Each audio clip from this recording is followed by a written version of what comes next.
Tumako muna tayo doon sa tumatangis, umiiyak. Oh, difference it will make.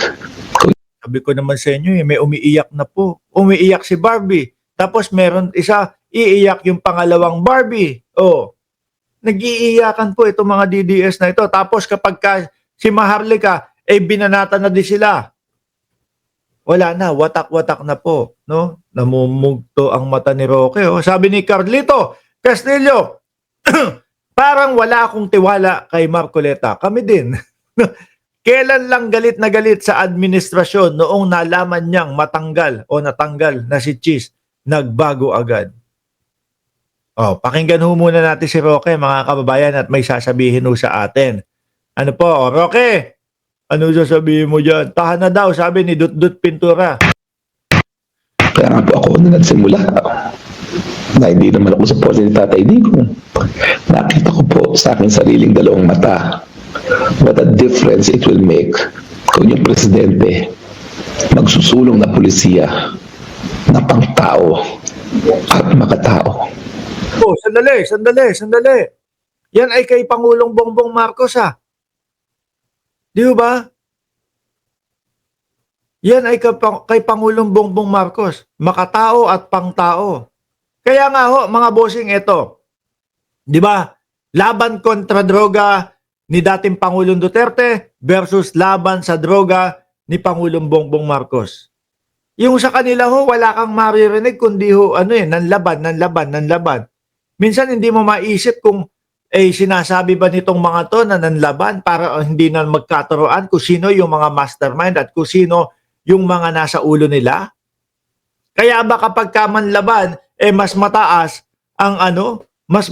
ang ang reward? Kasi sabi ni Bongo doon sa kanyang tawag dito, sa kanyang interview, na kapag kayan buhay o ipapasok lang sa oblo, 500,000 lang po.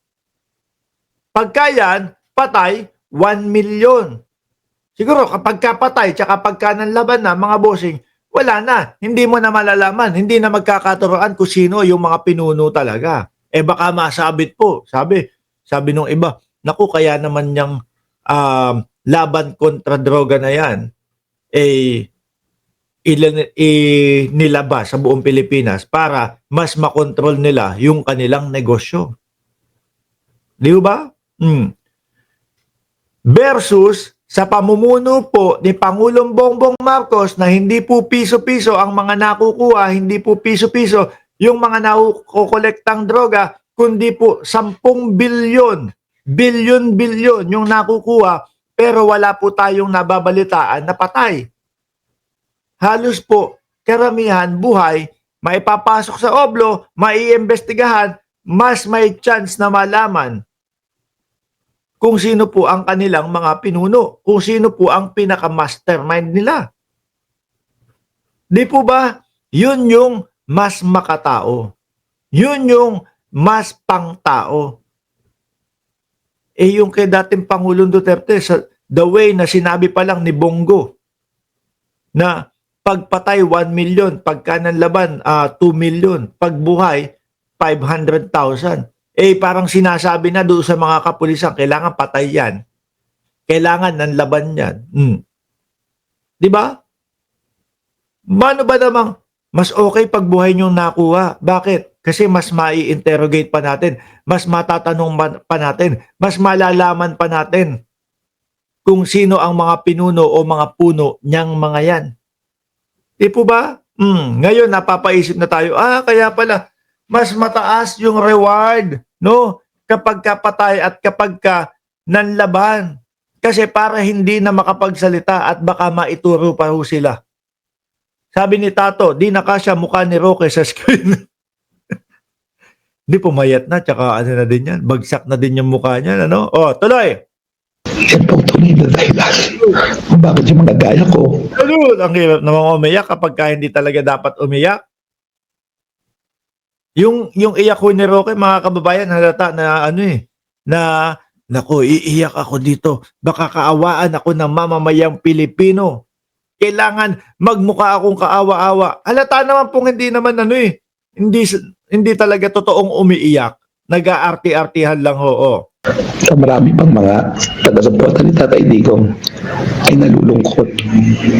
Kaya lang nais namin yung nagbigay ng mas mabuting kabuhayan, mas mabayabang mga komunidad sa Pilipinas. Kaso hindi naman yun yung nangyari. No? Ultimo pulis dati ho, katatakutan mo. Oh, baka mamaya papayat-payat ka, nadaanan ka ng mga kapulisan, tapos may mga problema sa pera yung pulis. At tapos meron pang kota, kulang yung kanyang huli. Naku, ito payat ito. Yung pala may sakit lang na tuberculosis ho. Nasama. Halika, sumama ka sa amin, kulang ang huli namin. Kulang ang aming kota. Oh. Boss, pare, magkano? O paano to? Dadali natin sa prosinto. Pag dinala natin sa prosinto yan, tapos sinabi na wala siyang kinalaman, may sakit na tuberculosis, tayo mayayari. Oh. Sabihin na lang natin ng laban, mas mataas pa at mas malaki pa ang makukuha natin na reward. Diba? Sabi ni Gensu official, sinusuka na nga ng mga amo nila yan. Oh. Yun ho talaga ang mga Duterte. Pero yung pati si Hanilet ho, mga kababayan.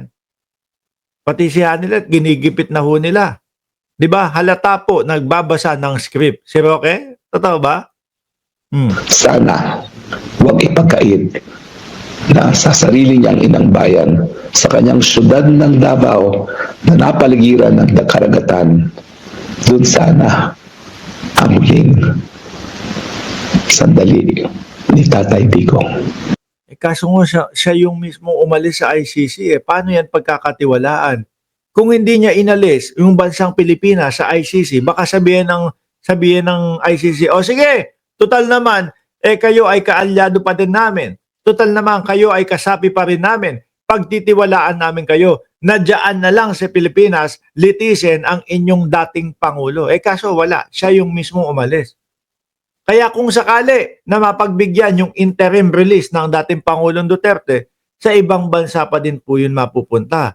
At ang problema, walang tumatanggap na bansa kay dating Pangulong Duterte. Oh.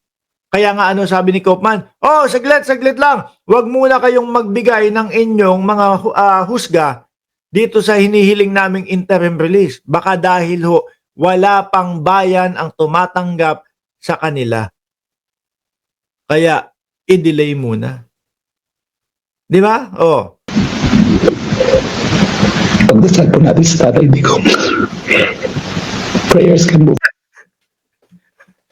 Ang hirap pong tinatry ko ho, mga kababayan. Sinusubukan ko ho, mga boss chief amo, sir, na maawa kay Roque eh.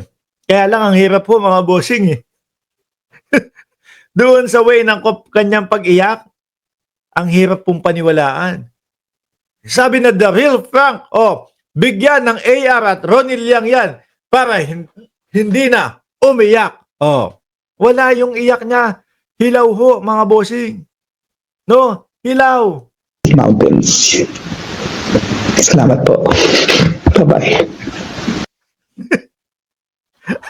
ang hirap pong paniwalaan. Sa totoo lang ho, mga kababayan. Ang hirap pong paniwalaan. At meron pa tayong susunod na iiyak ho, mga bossing, na umiiyak. No?